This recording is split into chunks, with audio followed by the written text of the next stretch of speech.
Welcome to another new video. আজকের ভিডিওটি বসন্তকালের ওপর রচনা নিয়ে। বাংলা ঋতুচক্রের শেষ ঋতু হলো বসন্তকাল।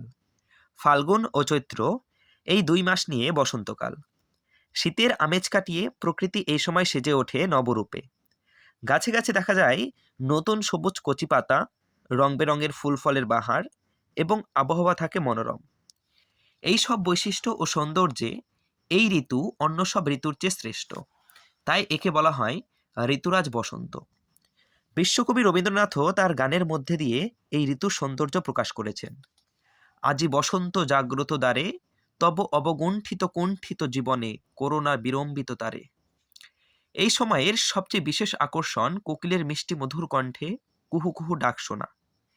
বসন্তকালের সবথেকে বড় উৎসব দোল উৎসব, যে উৎসবের মধ্যে দিয়ে মানুষের শরীরের সঙ্গে সঙ্গে মনও রঙিয়ে ওঠে।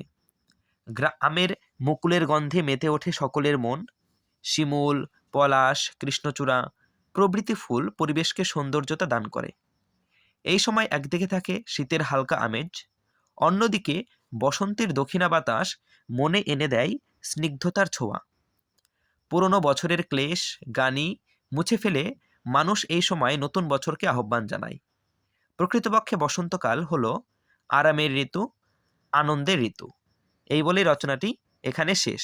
রচনাটি ভালো লাগলে এবং পরবর্তী রচনার ভিডিও নোটিফিকেশন পেতে অবশ্যই চ্যানেলটিকে সাবস্ক্রাইব এবং ভিডিওটিকে লাইক করবে। Thanks for watching.